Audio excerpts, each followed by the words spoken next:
नमस्कार दोस्तों, मैं आशा कुमारी बिहार से आप सभी का पाई शगुन यूट्यूब चैनल में स्वागत है। एक शगुन पाई के नाम, पाई से होंगे सारे काम, रहे ना बेखबर, लेते रहें पाई की खबर। हर हर पाई, घर घर पाई, माइन पाई, सेफ पाई। तो मैं आज का ताज़ा खबर बताने जा रही हूँ। आप सभी इस न्यूज को ध्यान से सुनिएगा और देखिएगा। मैं पाई शगुन ब्लॉग पे चलकर बता रही हूँ। भारतीय डिजिटल रुपया, केंद्रीय बैंक डिजिटल मुद्रा, डिजिटल रुपया या आईएनआर या ई रूपीज का एक टोकन युक्त डिजिटल संस्करण है जो बैंक द्वारा जारी किया गया कानूनी निविदा है और कागजी मुद्रा का डिजिटल रूप है। डिजिटल रूपी 1 CBDC को जनवरी 2017 में प्रस्तावित किया गया था और इसे वित्तीय वर्ष 2022 से लेकर 23 में जारी किया गया।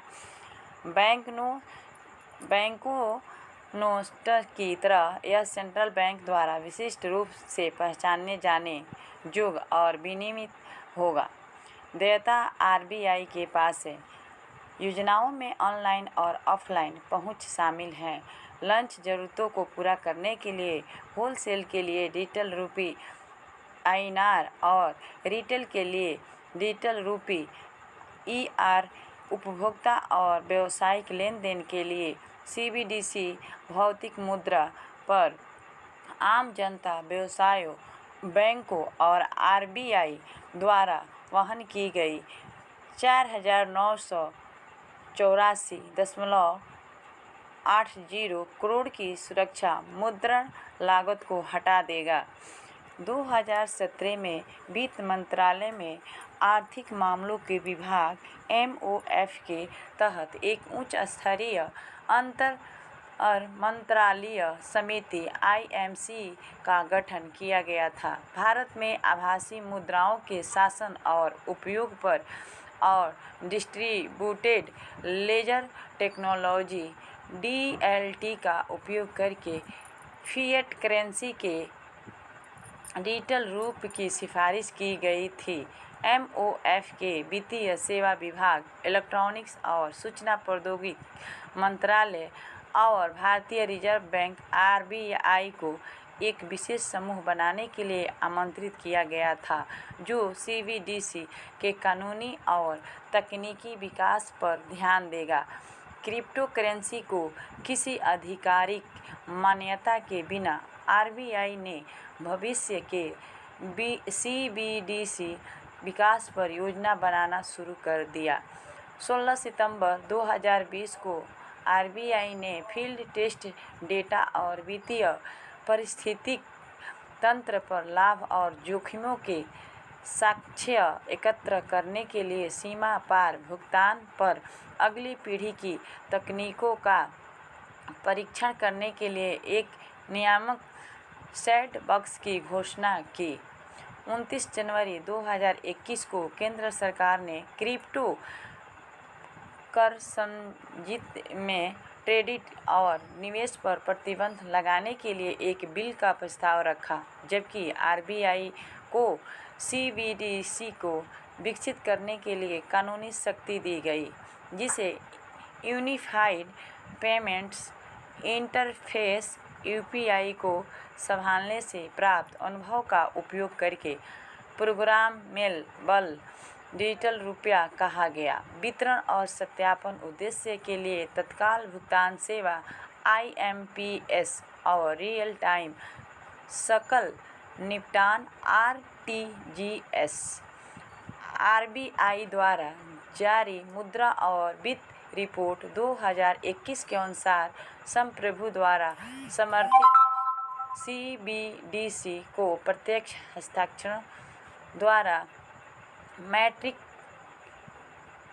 मौद्रिक लेन देन और वित्तीय समावेशन की गैर गुमनामता को बढ़ावा देना चाहिए का अनुपालन करना चाहिए। इसे राष्ट्रीय और वैश्विक मनी लॉन्ड्रिंग और आर्थिक आतंकवाद कानूनों RBI दिसंबर 2021 से CBDC परीक्षणों के प्रारंभिक चरण की योजना बना रहा था, लेकिन अब यह चरणबद्ध तरीके से राष्ट्रव्यापी रोल आउट से पहले 2022 की पहली तिमाही में स्थानांतरित हो गया।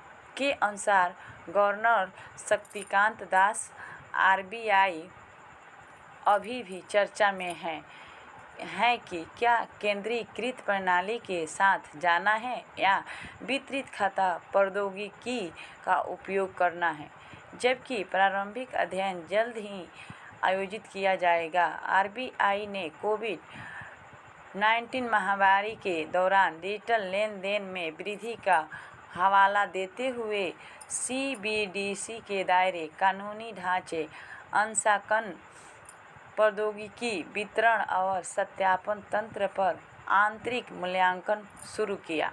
भारत सरकार coinage act 2011, foreign exchange management act FEMA 1999, information technology act 2000 और crypto currency and regulation of official digital currency bill 2021 में संशोधन पर काम कर रही हैं, जो CBDC को नियंत्रित करेगा। देश में वित्तीय सेवा विभाग, स्वास्थ्य और परिवार कल्याण मंत्रालय और राष्ट्रीय स्वास्थ्य प्राधिकरण शुरुआत की ने 2 अगस्त 2021 को ई-रूपी की या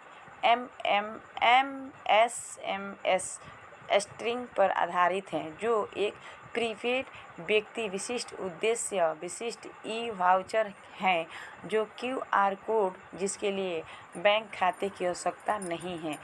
इसे लीक प्रूफ बनाने के लिए यह राष्ट्रीय डिजिटल भुगतान अवसंरचना में अंतराल को उजागर करके अग्रदूत के रूप में कार्य करने जा रहा है, जिसमें CBDC के राष्ट्रव्यापी लक्ष्य से पहले और सुधार की आवश्यकता है।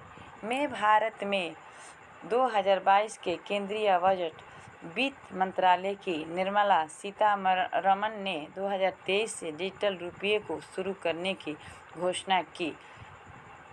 यह जानकारी विकिपीडिया से ली गई है।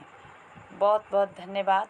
आप लोगों ने इस वीडियो के ध्यान से सुने और देखे, इसके लिए बहुत बहुत आभार। तो थैंक यू सो मच।